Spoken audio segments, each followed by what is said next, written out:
بسم اللہ الرحمن الرحیم۔ السلام علیکم ورحمۃ اللہ وبرکاتہ۔ میری تمام بہنیں اور تمام بھائیوں، میں آپ کے لیے ایک وظیفہ لایا ہوں۔ یہ وظیفہ ان کے لیے ہے جن بچیوں کا رشتہ نہیں ہوتا۔ جب آپ یقین کے ساتھ کریں گے، اللہ تعالیٰ آپ کو نیک رشتہ عطا فرمائیں گے۔ آج کل کے ہمارے ماحول کے اندر کتنے گھر ایسے ہیں جن گھروں کے اندر بچیاں بیٹھی ہیں اور ان کی زندگی گزرتی جا رہی ہے اور ان کی شادی نہیں ہوتی۔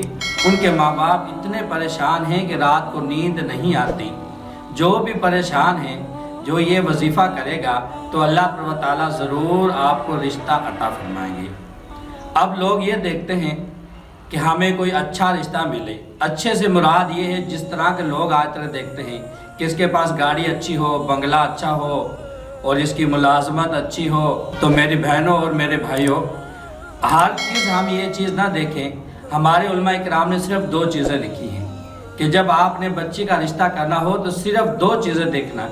سب سے پہلے تو یہ دیکھنا کہ اس کا عقیدہ کیا ہے، اور نمبر 2 پر آپ نے یہ دیکھنا ہے کہ اس کا روزگار کیا ہے۔ آپ اس کا رشتہ کر دو اپنی بچی کا، پھر آپ کی بچی کا جو نصیب ہوگا وہ اسے ضرور ملے گا۔ تو میرے بھائیوں، جو بھی لوگ پریشان ہیں، آپ یہ وظیفہ کریں۔ آپ نے کیا کرنا ہے، اچھی طرح وضو کریں۔ وضو کرنے کے بعد 2 رکعت نماز نفل ادا کریں، اور اس نیت سے کریں کہ یہ جو میں 2 رکعت نماز نفل ادا کر رہا ہوں، یہ اپنی بچی کے رشتے کے لیے کر رہا ہوں۔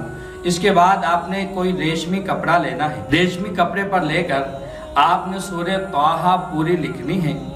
سورہ طٰہٰ پوری لکھ کر اسے اچھی طرح موم جام کر کے، یعنی لپیٹ کر اچھی طرح اس بچی کی گلے کے اندر ڈال دیں۔ اور پھر یاد رکھیں، جب بچی کسی ناپاک جگہ پر جائے یا بچی کے اوپر کچھ ایام ہوتے ہیں، جب وہ ناپاک ہو جاتی ہے تو یہ تعویذ اتار کر رکھ دے، یعنی اس کی حفاظت کریں۔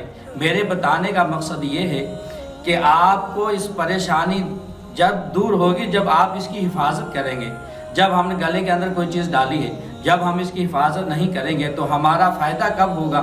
تو میرے بھائیوں اور میری بہنوں، اس کا جب حفاظت کریں گے اور پھر اس یقین کے ساتھ کریں گے کہ میں نے یہ تعویذ ڈالا ہے، سب اسی وجہ سے ڈالا ہے کہ میرا کسی اچھے لڑکے کے ساتھ رشتہ ہو جائے۔